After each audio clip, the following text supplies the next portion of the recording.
las artes y los saberes. En agosto del año pasado llegamos con el ministro Juan David Correa, y digo llegamos porque afortunadamente para mí, él me llamó a ser parte de su equipo. Yo había estado en la creación del Ministerio de Cultura hace justamente 27 años, con Ramiro Osorio, que fue el primer ministro de Cultura del país, y pues tuve ese grato llamado que atendí inmediatamente con un sí rotundo, y bueno, ahí comenzamos un trabajo que nos ha demandado fines de semana, en fin, pero que lo hemos hecho con todo el gusto, con todo el amor del mundo, y queremos, y especialmente el ministro quiere dejar un legado, y es el fortalecimiento de la gobernanza cultural, no solamente del ministerio, la gobernanza cultural del país. Y ahí consideramos, un poco sintonizados con el Plan Nacional de Desarrollo, que era necesario, por un lado, atender el llamado que hacía todo el sector en los lugares del país, y lo hizo en la construcción del Plan Nacional de Cultura. Ahí solicitaban desde todo punto de vista que era necesario revisar la Ley General de Cultura, la legislación cultural, ponerla a tono con la nueva época, con las nuevas cosas que están sucediendo, y esa entonces fue una de las tareas. Pero también había que hacer un trabajo interno en el ministerio, y era el de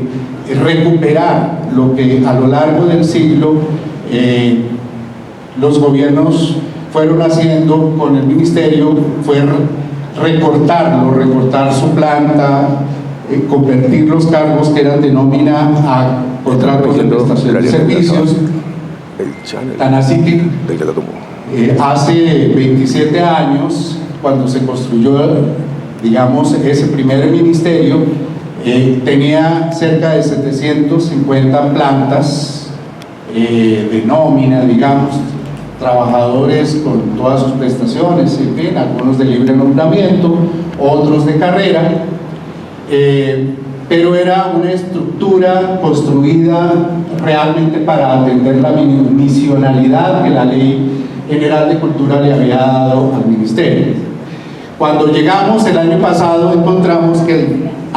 esos cargos se habían reducido a un poquito más de 300, es decir, habían recortado más del 50% de los cargos, y eso repercute en cosas como que, por ejemplo, en áreas como los museos, no se puede atender en los primeros meses del año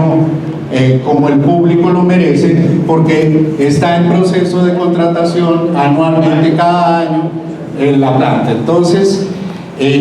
y pues sabemos que el ministerio tiene un museo nacional, pero tiene otros museos en diferentes lugares del país, y eso es lo que sucede con muchísimas de los puntos claves, digamos, de atención al ciudadano, y hacen que se ralenticen todos los procesos, y hacen que toda la posibilidad de construcción que tenemos pues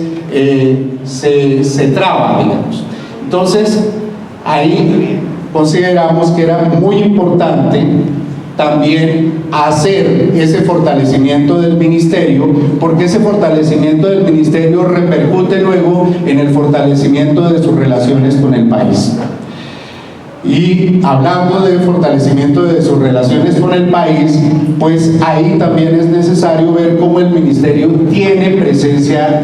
en diferentes lugares del país, no solamente con gestores territoriales, sino con oficina.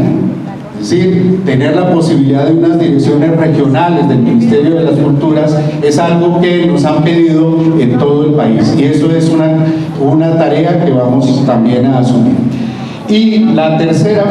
tarea que encontramos ya fue el Plan Nacional de Cultura, que ya se había construido. De hecho, el gobierno anterior había expedido una resolución